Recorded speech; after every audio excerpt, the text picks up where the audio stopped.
Now chapter 5 आपका AP clear हो गया है, पहले भी कराया था। अरिथमेटिक प्रोग्रेशन, जब नंबर्स आपके क्या होते हैं, प्रोग्रेशन में होते हैं, या तो बढ़ते हुए या डिक्रीज होते हुए, या फिर वो फिक्स भी रह सकते हैं, कांस्टेंट भी। तो डी आपका पॉजिटिव हो सकता है, नेगेटिव हो सकता है, और इवन जीरो भी हो सकता है। जैसे कोई एपी सपोज 2, 5, 8, तो यहां पे हमारा क्या था, ए क्या था, फर्स्ट टर्म, तो फर्स्ट टर्म यहां पे कौन सी है, 2।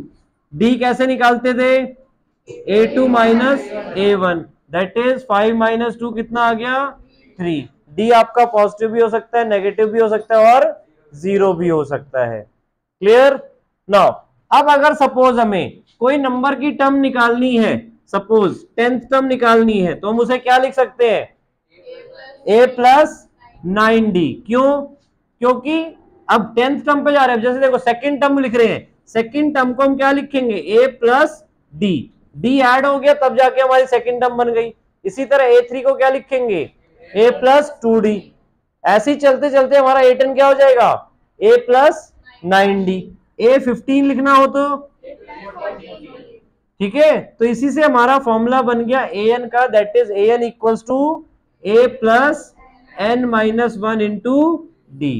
क्लियर। यहां पे जो भी नंबर होगा उससे एक कम नंबर यहां पर आ जाएगा, यानी n है तो n माइनस 1 हो जाएगा। क्लियर। नाउ अब क्वेश्चन नंबर 1 देखो, एक्सरसाइज 5.2 में बेटा, 5.2 में फर्स्ट क्वेश्चन क्या गिवन है, हमें यहाँ पे टेबल कंप्लीट करनी है। अब अगर फर्स्ट पार्ट देखें तो क्या गिवन है हमें, क्वेश्चन 1 फर्स्ट पार्ट, ए की वैल्यू क्या है 7, डी की वैल्यू 3, और एन की वैल्यू 8, और किसकी वैल्यू नहीं गिवन, ए एन की। तो ए एन की वैल्यू हम इस फॉर्मूले में पुट कर देंगे, ठीक है, और सॉल्व कर देंगे। A N equals to A plus N minus 1 into D. Clear है बेटा सबको फॉर्मूला। नाउ ए की value 7 plus N minus 1, N की value 8, 8 minus 1 into 3, A N की जगह ए एन। ठीक है, यहाँ पे 4 वेरिएबल आपके यूज हो रहे हैं, ए एन, ए एन और डी। क्लियर। तो इन चारों में से 3 चीजें आपको गिवन होंगी, फोर्थ वन फाइंड करनी होगी। तो हो जाएगा 7 प्लस माइनस किया तो कितना आ जाएगा, 7, 7 इंटू 3 21, 7 प्लस 21 28, तो ए एन हमारा क्या आ गया 28। क्लियर बेटा। इसी तरह second, third, fourth, fifth part हो जाएंगे। चलो एक बार अब फोर्थ पार्ट ध्यान से देखो, जहां पर हमें एन की वैल्यू निकालनी है, डेसिमल्स भी है इवन।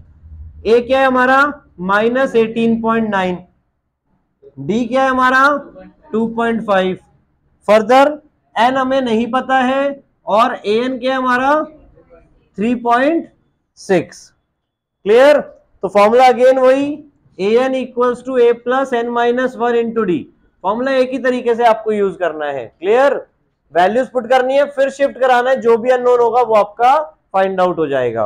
सो ए एन की वैल्यू 3.6, ए की वैल्यू माइनस 18.9, प्लस एन की वैल्यू नहीं पता हमें, एन माइनस 1 इंटू डी की वैल्यू 2.5।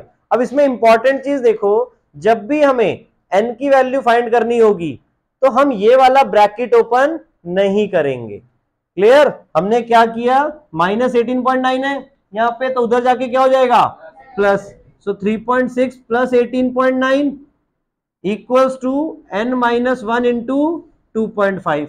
अब इनको ऐड किया तो क्या बन जाएगा, अब जब डेसिमल्स में आप ऐड कर रहे हो, देखो डेसिमल में ऐड करने के लिए डेसिमल के नीचे डेसिमल रखना पड़ेगा, यानी 18.9 ऐसे रखा हमने। अब 3.6 रखना है तो पहले डेसिमल लगाया, डेसिमल के बाद इधर और डेसिमल से पहले इधर। ये नहीं कि 1 के नीचे आपने 3 लिख दिया।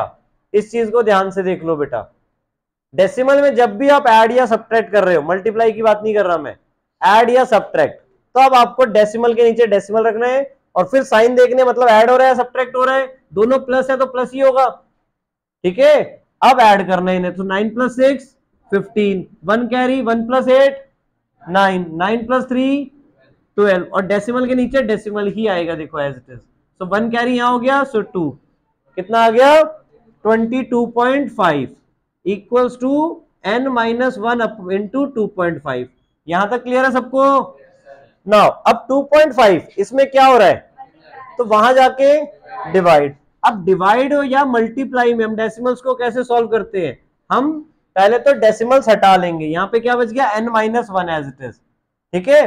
तो पहले हमने डेसिमल्स हटा लिए, तो ऊपर से डेसिमल हटाया तो इंटू 10 नीचे आया, और नीचे से डेसिमल हटाया तो इंटू 10 ऊपर आया। 10 ही क्यों आया, क्योंकि डेसिमल के बाद एक प्लेस है, डेसिमल के बाद जितनी प्लेस होगी उतने जीरोस आपके वहां पर आएंगे। क्लियर। अब ये 10 आपस में कट गए, अब इनको 5 से कट किया, ये 5 आ गया और ऊपर क्या आ जाएगा 45, और अगेन 5 से कटा तो 9, सो 9 इक्वल्स टू n-1 आ गया। अब -1 इधर जाएगा तो क्या हो जाएगा +1, सो n इक्वल्स टू क्या आ जाएगा आपके पास 10, यानी ये 10th टर्म होगी आपकी 3.6।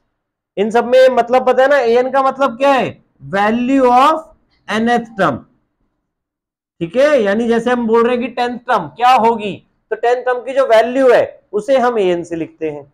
a क्या है फर्स्ट टर्म, d क्या है कॉमन डिफरेंस, और n क्या है आपका नंबर ऑफ टर्म, यानी या टर्म नंबर, जिस नंबर पे वो टर्म आ रही है आपकी, 5th पे आ रही है, 10th पे आ रही है, 15th पे आ रही है, लाइक ऐसे। क्लियर। an और n में कंफ्यूज नहीं होना है बेटा, a और d तो आप सबको क्लियर है, वो तो हमेशा AP से निकल जाएगा। आपको क्वेश्चन में यही ध्यान से पढ़ना है कि हमें an दिया हुआ है या n दिया हुआ है और क्या पूछा हुआ है। क्लियर। इसी तरह इसके पांचों पार्ट हो जाएंगे क्वेश्चन 1 के। क्वेश्चन 2 में अब क्या गिवन है, हमें find the 30th term, 30th term of the AP आपको फाइंड करनी है, ठीक है। और AP क्या गिवन है आपकी 10, 7, 4, तो इसमें A और D क्या हो जाएंगे आपके, A 10, D A2 minus A1 करके निकालेंगे तो क्या आ जाएगा 7 माइनस 10 दैट इज -3। ये चीज ध्यान रखना बेटा D के साइन में हमेशा, क्योंकि D का साइन गलत हो गया पूरा क्वेश्चन रॉन्ग हो जाएगा। अब हमें कौन सी टर्म निकालनी है 30th टर्म, तो 30th टर्म को हम क्या लिख सकते हैं A plus 29D, so A क्या हो गया हमारा 10 प्लस 29 इंटू डी कितना हो गया -3, सो 10 29 इंटू 3 कितना होता है 29 इंटू 3 -87, माइनस तो वैसे ही आया और 29 3 से 87। अब इसको सॉल्व करेंगे तो क्या हो जाएगा -77, तो 30th टर्म आपकी क्या आ गई -77। क्लियर हुआ। अब एक चीज ध्यान से देखो, जब डी हमारा क्या होगा नेगेटिव में होगा तो हमेशा ब्रैकेट में ही रखना है। अगर हम यहाँ पे सीधे 29 - 3 रख देते बिना ब्रैकेट के तो वो माइनस होने लगता उस नंबर में, ठीक है। तो इस चीज को ध्यान रखना है कि कभी कोई भी टर्म आपकी या कोई भी चीज नेगेटिव में है तो हमेशा ब्रैकेट में रखो, क्योंकि अगर वो मल्टीप्लाई हो रही तो मल्टीप्लाई की फॉर्म में रहेगी। क्लियर। नाउ सेकंड पार्ट में भी आपको सेम करना है। कौन सी टर्म फाइंड करनी है 11 टर्म हो जाएगी 11 टर्म, उसमें 11 टर्म को क्या लिखेंगे A प्लस 10D। क्लियर है सबको। A और D आपको मिल जाएगा AP से, 11 टर्म फाइंड करनी है तो A प्लस 10D करके A और D की वैल्यू पुट कर देंगे और सॉल्व कर देंगे, ठीक है। नाउ क्वेश्चन 3 देखो, बहुत इंपॉर्टेंट क्वेश्चन है बेटा क्वेश्चन 3। अब इसमें चलो हम पहले थर्ड पार्ट करते हैं। थर्ड पार्ट में देखो हमें कौन कौन सी टर्म गिवन है, 5 गिवन है पहले, सेकेंड टर्म के लिए बॉक्स बनाया हुआ है, मतलब हमें नहीं पता है, थर्ड टर्म भी नहीं पता है, और फोर्थ टर्म क्या हमारी 9 1/2, ठीक है। तो हमें यहाँ पे जो जो टर्म्स पता है, देखो अब यहाँ पे 10-12 टर्म जितनी भी दे दे, हमें बस अगर A और D फाइंड करना है तो एटलीस्ट 2 टर्म्स पता होनी चाहिए, एटलीस्ट कम से कम। क्लियर। तो हमें 2 टर्म्स पता है यहाँ पे, कौन सी फर्स्ट टर्म, फर्स्ट टर्म को हम क्या लिख देंगे सीधे A दैट इज 5, और कौन सी टर्म पता है fourth, first second third fourth, तो फोर्थ टर्म पता है, फोर्थ टर्म को हम क्या लिखेंगे A plus 3D, fourth term को हम अपने आप क्या लिखेंगे A प्लस 3D, और कितनी गिवन है 9 1/2, तो इसको सॉल्व करेंगे तो क्या हो जाएगा 19/2, इन दोनों को मल्टीप्लाई करते हैं फिर इसमें ऐड करते हैं, ठीक है, और अपॉन में सेम रहता है बेटा। क्लियर। सब एक ही वैल्यू हमें पता है यहाँ पे, तो वो इसमें पुट कर सकते हैं हम, इसमें पुट करके किसकी वैल्यू निकल आएगी हमारे पास D की वैल्यू। क्लियर है सबको। एक ही वैल्यू पुट कर दी यहाँ पे 5 plus 3D, equals to 19/2, so 3D equals to क्या हो जाएगा 19/2 माइनस 5। अब इसमें कैसे सॉल्व करेंगे, एलसीएम लेके, एलसीएम क्या आ जाएगा इन दोनों का 2, सो 19 माइनस 10 क्या आ जाएगा 9/2, सो 3D इक्वल्स टू 9/2 हो गया। सो D इक्वल्स टू क्या हो जाएगा 9/2 इंटू 3 नीचे हो जाएगा, क्योंकि 3 यहां पे क्या हो रहा है मल्टीप्लाई, वहां जाके क्या हो गया डिवाइड, सो 3 और 9 कट गए, सो D क्या आ जाएगा 3/2। अब कौन सी टर्म हमें फाइंड करनी है, यहां पे बॉक्स किसके है सेकंड और थर्ड टर्म के, तो सेकंड टर्म को हम क्या लिख सकते हैं a plus D, so a हमें पता है d हमें पता, हमें कोई भी टर्म AP की निकालनी हो तो सिंपली a और d पता होना चाहिए, बस हम कोई भी टर्म निकाल सकते हैं। क्लियर हो गया, सो a हमारा 5 और d हमारा 3/2, अगेन एलसीएम लेके ऐड करेंगे, सो क्या बन जाएगा 2 LCM, यहाँ पे 10 प्लस 3, सो 13/2 यानी 6 एंड 1/2।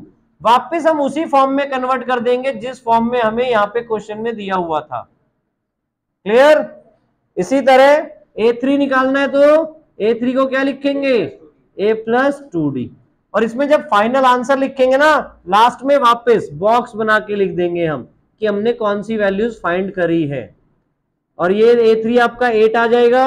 सॉल्व करके देख लोगे आप, 3/2 इंटू 2 करेंगे तो 2 कट जाएगा, 3 बच जाएगा, 5 प्लस 3 8।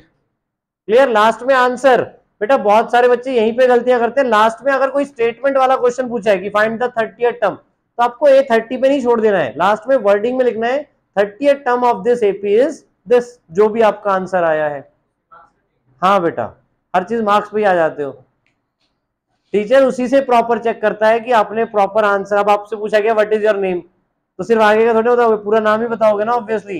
एड्रेस पूछा तो पूरा एड्रेस बताओगे या सिर्फ एक वर्ड बोल दोगे, ठीक है, आंसर एक वर्ड सेंटेंस में, हाँ ठीक है, बचपन में नहीं सिखाया था, पूछते व्हाट इज योर नेम तो माई नेम इज नहीं बोलते हैं, सिर्फ ऐसे ही बस राजेश हो गया, काम चल गया, है ना। हाँ, नाउ थर्ड क्वेश्चन के और पार्ट बेटा, अब देखो फोर्थ या फिफ्थ पार्ट में देखो हमें कौन कौन सी टर्म दी हुई है, fifth part second and sixth term, second term क्या है हमारी 38। अब सेकेंड टर्म को हम क्या लिख सकते हैं, फर्स्ट टर्म नहीं दी है, सेकेंड टर्म दी है, और कौन सी टर्म दी हुई है सिक्स्थ, क्या है -22, तो सेकेंड टर्म हमें पता है तो A2 लिखा हमने उसे। अब A2 को हम क्या लिख सकते हैं a प्लस डी, कितना है 38। क्लियर, तो एक इक्वेशन इससे बन गई, अब इससे ना तो हम A निकाल सकते हैं ना D, जब तक दूसरी इक्वेशन नहीं हो हमारे पास। तो दूसरी इक्वेशन क्या है A6 को हम क्या लिख सकते हैं a plus 5D equals to कितना है -22। अब याद करो आपने सबने लीनियर इक्वेशन किया हुआ है इन टू वेरिएबल्स, तो दो वेरिएबल्स हैं यहाँ पे, दो इक्वेशंस हैं, तो हम क्या कर देंगे एलिमिनेशन, हम डायरेक्टली एलिमिनेट कर रहे हैं। अब इसमें देखो माइनस यानी सब्ट्रैक्ट करा दिया हमने नीचे वाले को, क्यों, क्योंकि a और a का कोफिशिएंट देखो दोनों का 1 है और साइन सेम है। एलिमिनेशन याद है ना आप सबको, आपको कोफिशिएंट सेम करने होते थे और फिर उसके बाद अगर कोफिशिएंट का साइन सेम है तो सब्ट्रैक्ट, अलग है तो ऐड, ठीक है। तो साइन यहाँ पे सेम है इसलिए सब्ट्रैक्ट कर रहे हैं, तो नीचे वालों के साइन चेंज हो गए आपके। अब a माइनस ए, नीचे वाला साइन कंसिडर करना है, d -5d -4d, 38 प्लस 22, क्योंकि नीचे वाला साइन कंसिडर करना है माइनस नहीं। क्लियर, तो 38 plus 22 60, so d equals to क्या हो जाएगा 60 अपॉन -4, दैट इज माइनस में 4 इससे कट ऑफ हुआ तो 15, चाहे 2 से भी कट ऑफ कर सकते हो आप प्रॉपरली। सो d क्या आ गया आपका -15। क्लियर, अब a निकालना है तो हम क्या करें, कोई भी इक्वेशन में हम अपनी वैल्यू पुट कर सकते हैं d की जिससे a निकले, तो इजियर कौन सी है फर्स्ट वाली। So a plus D equals to 38, so A कितना, ए की वैल्यू निकालनी है हमें और डी की वैल्यू कितनी है -15 equals to 38। So A equals to क्या हो जाएगा 38 प्लस 15, -15 उधर गया तो +15, साइन क्लियर है सबको, चेंज होते हैं। सो 38 प्लस 15 53, तो फर्स्ट टर्म तो आ गई आपकी 53। ठीक है, वहां पे एग्जाम में ऐसे नहीं पुट करने, लास्ट में फिर से लास्ट में बनाना है, क्वेश्चन वाले कॉलम में नहीं पुट करना। ठीक है, नाउ सेकंड पता थी, अब कौन कौन सी निकालनी है, थर्ड, फोर्थ और फिफ्थ। तो थर्ड टर्म को हम क्या लिख सकते हैं a+2d। क्लियर, या तो अगर आपको d मिल चुका है तो आप ध्यान से इसमें भी d ऐड कर सकते हो। अब 38 में क्या ऐड करना है -15, साइन का रोल बहुत इंपॉर्टेंट है बेटा, 38 में ऐड तो करना है बट -15 करना है, मतलब माइनस हो जाएगा, ये नहीं कि ऐड करके बढ़ाना ही है हमेशा।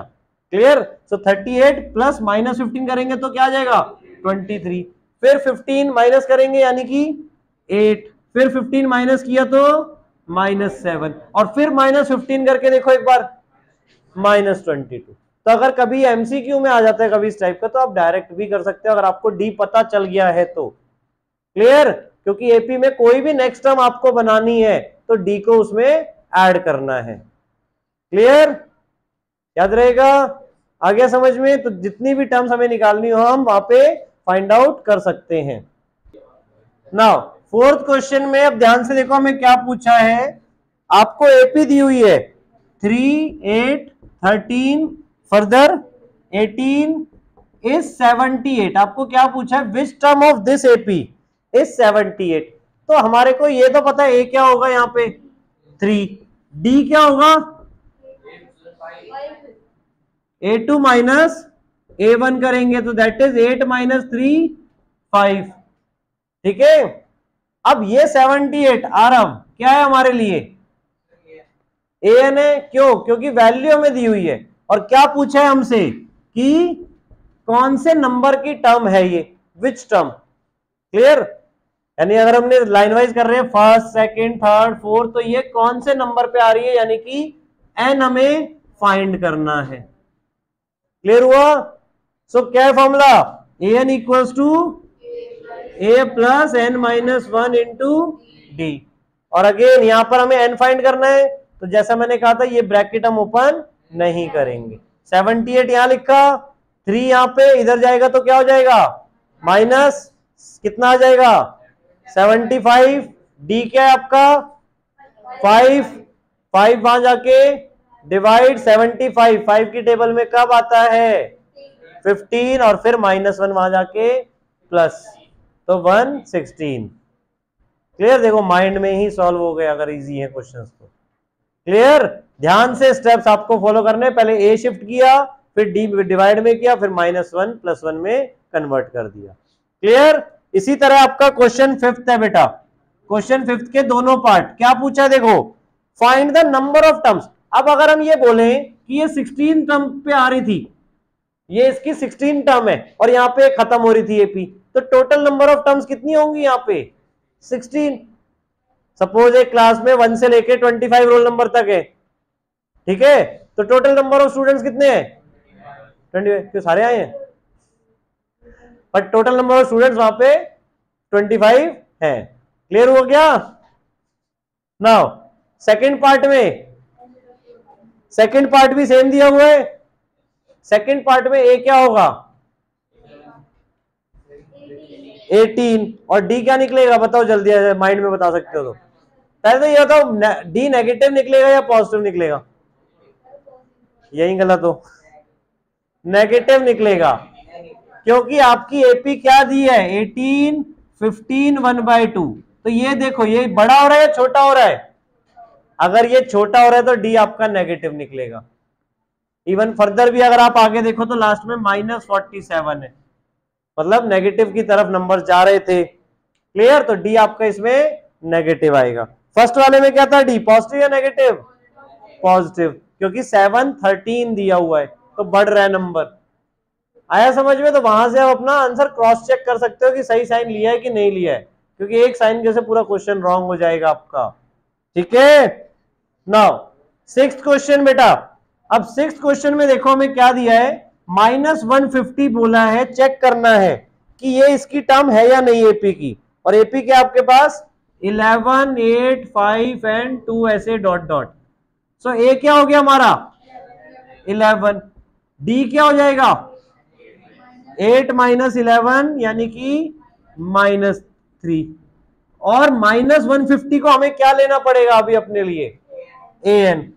अब हमें n निकालना पड़ेगा इसमें कि ये कौन से नंबर पे आ रहा है। अगर ये n जब हम निकाल रहे हैं अगर नेचुरल नंबर आया तो ही ये इसकी टर्म बन सकता है, अदरवाइज नहीं बनेगा। क्लियर? क्योंकि अगर आप सपोज रोल नंबर बोल रहे हो सबके 1 बाय 1 तो 1.5 रोल नंबर हो सकता है, किसी का नहीं हो सकता ना। ऐसी टर्म भी आपकी सेकंड हो सकती है, थर्ड हो सकती है, 10th हो सकती है, 15th हो सकती है, 15.5 टर्म हो सकती है कोई, या 15.5 टर्म हो सकती है, नहीं। क्लियर? तो कभी भी आपका जो n आएगा वो हमेशा नेचुरल नंबर्स में आना चाहिए। क्लियर? सो an का फॉर्मूला लगाया हमने a plus n minus 1 into D. So an क्या है हमारा -150, a क्या है 11 प्लस n क्या है निकालना है -1 इंटू डी हमारा -3, तो -3 यहां पे ब्रैकेट में बेटा। स्टेप्स वही, पहले 11 को शिफ्ट किया तो क्या हो गया वहां जाके -11 equals to n minus 1 into -3। So इसको माइनस किया तो कितना आ जाएगा, दोनों का साइन माइनस है तो आपस में ऐड ऑन हो जाएंगे यानी -161। Clear? Equals to n minus 1 into -3। अब -3 वहां जाके क्या होगा divide, so -161 upon -3 equals to n minus 1, minus minus cancel 161/3 -1 इधर आए तो +1। अब इसको जब हम ऐड करेंगे एलसीएम लेके तो यहाँ पे 3 आ जाएगा होल अपॉन, और यहां पर भी 3 ऐड होके क्या बन गया n इक्वल्स टू 164/3। अब इसको कट ऑफ करके देखो कंप्लीटली कट ऑफ हो रहा है या नहीं, नहीं हो रहा तो हम फ्रैक्शन में ही छोड़ देंगे इसे, और क्या है n is not possible, as n is not a natural number. क्या लिखेंगे वहां पे n is not a natural number, therefore -150 is not a term of this AP. अगर आपका n नेचुरल नंबर में आता तो ये उसकी टर्म होती, अदरवाइज नहीं है। क्लियर? आ गया सबको समझ में? नाउ क्वेश्चन नंबर 7 बेटा, क्या गिवन है इसमें, find the 31st term of an AP. तो कोई भी टर्म अगर हमें फाइंड करनी है तो क्या पता होना चाहिए एपी का, ए और डी। तो क्या पता है नहीं, तो क्या दिया हुआ है 11th टर्म, 11 टर्म इज 38। तो 11 टर्म को हम अपने लिए क्या लिख सकते हैं a प्लस 10d, वो हमारे लिए 38 गिवन है। तो फर्स्ट इक्वेशन हमारी इससे हो गई। सेकेंड और क्या गिवन है 16 टर्म, 16 टर्म को हम क्या लिखेंगे a plus 15d equals to 73 given है। अगेन कैसे सॉल्व करेंगे अब इससे और डी, एलिमिनेशन मेथड। क्लियर? अब हम जब माइनस कर रहे हैं तो ध्यान रखना इनको नहीं माइनस कर देना a11 माइनस a16 को कि a5 बना दिया। ठीक है? हमें इक्वेशंस को सॉल्व करना है सिर्फ जो a और d वेरिएबल्स में है। क्लियर? नहीं मैंने कराया था लास्ट टाइम, कुछ बच्चे ये भी करके ले आए थे माइनस में। ठीक है? इसलिए बता रहा हूं हम सिर्फ इस इक्वेशंस को सॉल्व कर रहे हैं। क्लियर? तो इनको हमने साइन चेंज किए, a माइनस ए कट गया, -5d equals to -35। Clear? So d क्या आ जाएगा आपका इसमें 7, -5 वहां शिफ्ट होके डिवाइड होगा। क्यों? क्योंकि -5 का माइनस नहीं देखना, d के साथ देखना क्या हो रहा है ये मल्टीप्लाई। कई बच्चे ये -5 उधर ले आके +5 कर देते हैं और आंसर बोलते हैं -30 आ गया सर। ठीक है? बट ये d के साथ देखना क्या हो रहा है मल्टीप्लाई, तो वहां जाके क्या हो गया डिवाइड। क्लियर? सो इससे d की वैल्यू आ जाएगी आपकी क्या 7, माइनस माइनस कट गया 35, 5 की टेबल में 7 पे आ गया। सो a निकाल लेंगे हम किसी भी इक्वेशन में डाल के। क्लियर? उसके बाद हमें कौन सी टर्म बोली थी निकालने के लिए a31। तो a31 को हम क्या लिखेंगे a प्लस 30d। हो जाएगा सॉल्व। नाउ क्वेश्चन नंबर 8 क्या गिवन है इसमें, सेम इसी की तरीके से है। एपी में 50 टर्म्स बोली हैं, हुज थर्ड टर्म इज 12। तो थर्ड टर्म को अगेन हम क्या लिखेंगे a प्लस 2d, तो वो 12 हो गई फर्स्ट इक्वेशन हमारी। और कौन सी टर्म दी है, लास्ट टर्म। अब लास्ट टर्म बोल दिया और स्टार्टिंग में क्या बोला था, टोटल 50 टर्म है, तो लास्ट रोल नंबर किसका हो जाएगा, 50 वाले का ही, तो वो कौन सी टर्म हो गई, 50। So a plus 49d equals to 106, ये गिवन है। हो जाएगा। अब आगे सॉल्व इससे सेम इसी की तरीके से d आ जाएगा और a आ जाएगा। फिर कौन सी टर्म निकालने के लिए बोली है हमें, a29, तो a29 को क्या लिखेंगे, a प्लस 28d। जब a और d से निकाल लेंगे अगेन, हमेशा बेटा a और d वाली इक्वेशंस बनेंगी तो उसमें सब्ट्रैक्शन ही हो जाएगा सिंपली, और a कट जाएगा आपका। क्लियर, तो हमेशा यही मेथड यूज होता रहेगा अनलेस a के आगे कोफिशिएंट अलग ना हो जब तक। ठीक है, अगर दोनों जगह a का कोफिशिएंट 1 1 है तो सिंपली एलिमिनेट कर सकते हो आप। क्लियर, सेम क्वेश्चन 9th भी ऐसे ही गिवन है। आगे का तो क्वेश्चन 9th, अब क्या गिवन है क्वेश्चन 9th में, थर्ड और 9th टर्म। थर्ड टर्म क्या है हमारी, थर्ड टर्म क्या गिवन है, और कैसे लिखेंगे थर्ड टर्म को, a प्लस 2d, 4 हो गया। और कौन सी टर्म गिवन है, 9th, तो क्या लिखेंगे, a plus 8d equals to -8।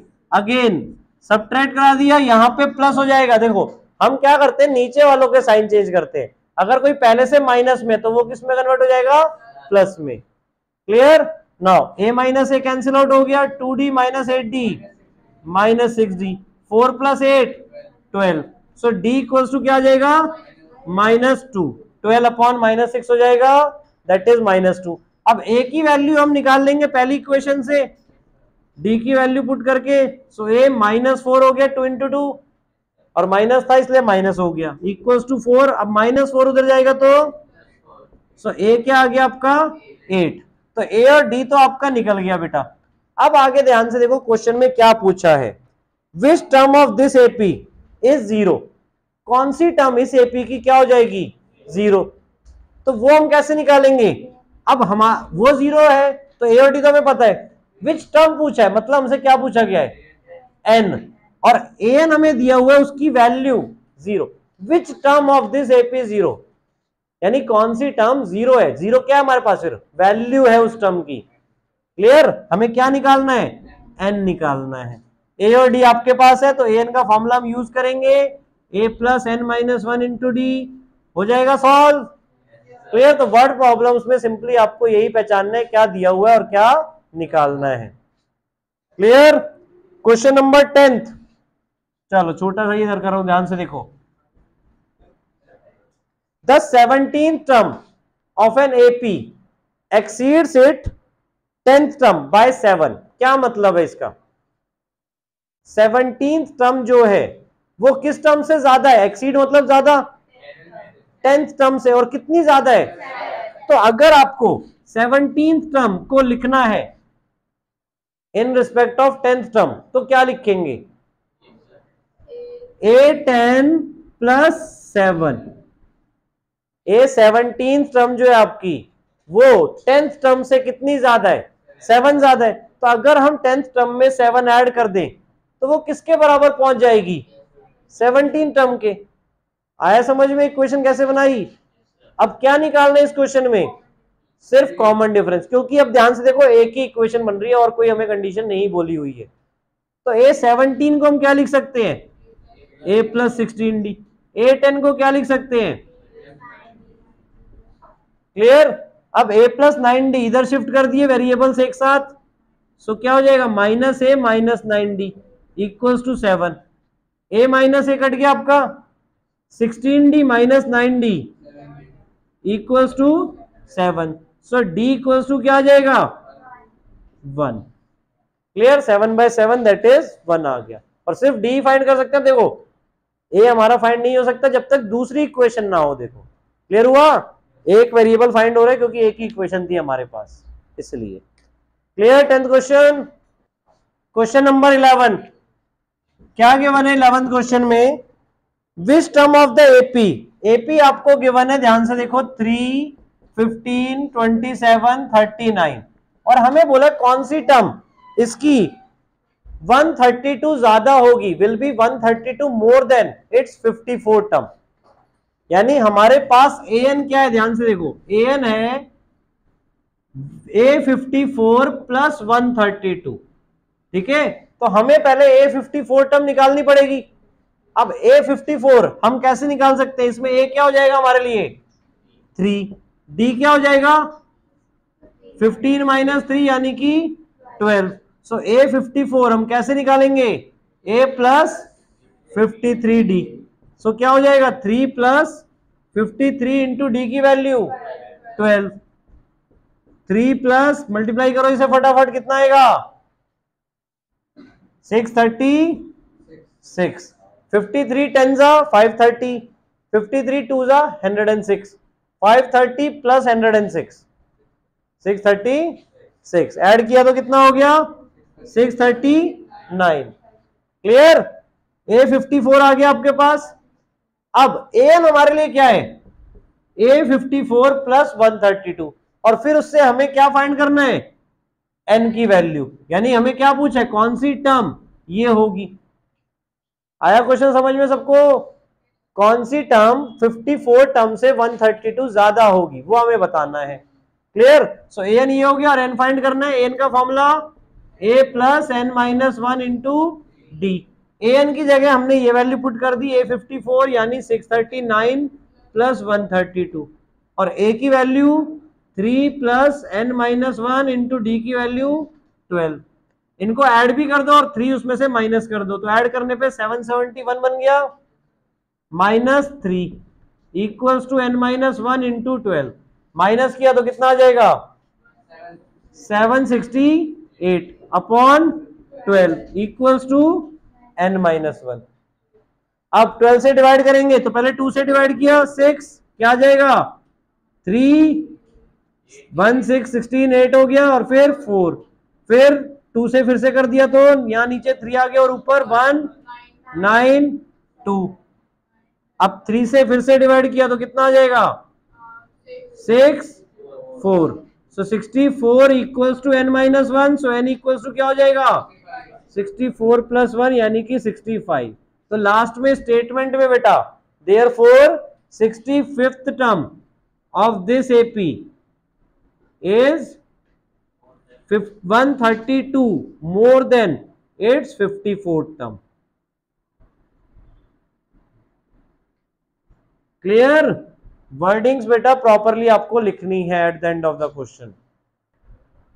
12th question में क्या गिवन है आपको, 2 APs have the same common difference. अब 2 एपी आपके पास, उनमें कॉमन डिफरेंस सेम है, फर्स्ट टर्म की कोई भी बात नहीं कही है, तो हमने 2 एपीज अपने लिए लेट कर ली, let 2 APs be X X plus D X plus 2d। ये एक एपी हो गई बेटा, जिसमें हम d दिखा रहे हैं कि d ऐड होते हुए जा रहे हैं। क्लियर, दूसरी एपी में एंड y उसकी फर्स्ट टर्म हो गई y plus D y plus 2d and so on. Clear, दोनों का कॉमन डिफरेंस सेम था तो वो हमने dd यहां पर ले लिया। क्लियर, नाउ अब हमें क्या बोला है, the difference between their 100 term is 100। उनकी 100 टर्म के बीच में जो डिफरेंस है, अब इसकी 100 टर्म को हम क्या लिख रहे हैं x100। अब जैसे देखो a से हम स्टार्ट करते थे तो a100 लिखते थे, अब x फर्स्ट टर्म है तो x100 लिख रहे हैं। क्लियर, माइनस y100, ऐसी दूसरे वाले की 100 टर्म को हम y100 लिख रहे हैं। इनके बीच में जो डिफरेंस है वो 100 है। अब x100 को हम खोल के क्या लिख सकते हैं, x प्लस 99d, और y100 को खोल के क्या लिख सकते हैं, y प्लस 99d। अब 2 टर्म्स हैं इसके अंदर तो इसलिए ब्रैकेट में रख रहे हैं हम इसे, 2 टर्म्स मतलब पॉलिनोमियल की 2 टर्म्स, ठीक है, इक्वल्स टू 100। अब ब्रैकेट ओपन कर दिया, इसमें तो कोई फर्क नहीं पड़ेगा क्योंकि बाहर कोई साइन नहीं है, बट यहां पे माइनस है तो ये साइन चेंज हो जाएंगे, minus y minus 99d equals to 100। So 99d cancel out हो गया, आपका क्या बच गया x minus y equals to 100। अब ध्यान से देखो x और y भी क्या है आपके, दोनों की फर्स्ट टर्म है, तो उनकी फर्स्ट टर्म के बीच में जो डिफरेंस आ रहा है वो भी आपका 100 आ रहा है। उन दोनों की फर्स्ट टर्म के बीच में भी डिफरेंस 100 आ रहा है। हमें बट निकालने के लिए क्या बोला है, उनकी 1000 टर्म्स के बीच में डिफरेंस। सो 1000 टर्म्स के बीच में मतलब x 1000 माइनस y 1000 हमें निकालना है। क्लियर? तो x 1000 को क्या लिख सकते हैं हम, x प्लस 999d, और y 1000 को y plus 999d। Bracket open किया अगेन, तो ये तो एज इट इज रहेगा, उसमें साइन चेंज हो जाएंगे क्योंकि बाहर नेगेटिव है। So minus y minus 999d। अब 999d कैंसिल आउट, सो क्या बच गया, x माइनस वाई। अब x माइनस वाई आपका वैल्यू निकाली हुई थी हमने, x माइनस वाई की वैल्यू थी हमारे पास, दैट इज 100। तो इसका डिफरेंस भी कितना आ गया, 100। मतलब 1000 टर्म्स के बीच में भी डिफरेंस जो है हमारा वो क्या है, 100 है। क्लियर हुआ? और इससे एक चीज और समझ में आती है, अगर सपोज इन्होंने 1000 टर्म्स के बीच में पूछा था, जैसे अगर उसकी जगह ये 5000 टर्म्स के बीच में डिफरेंस पूछ लेते तो डिफरेंस 100 ही सॉल्व होके आने वाला है। यानी अगर दो एपीज में कॉमन डिफरेंस सेम है तो उनकी जो सेम टर्म्स के बीच में डिफरेंस बोलेंगे तो वो हमेशा वो डिफरेंस सेम ही रहेगा जो किसी भी एक टर्म के बीच में उन्होंने वहां पे दिया हुआ है। क्लियर? तो अगर ये कभी एमसीक्यू में क्वेश्चन आ जाता है तो आप डायरेक्ट भी से कर सकते हो। बस क्वेश्चन को ध्यान से पहले पढ़ के समझ लेना कि क्या पूछा हुआ है। ठीक है?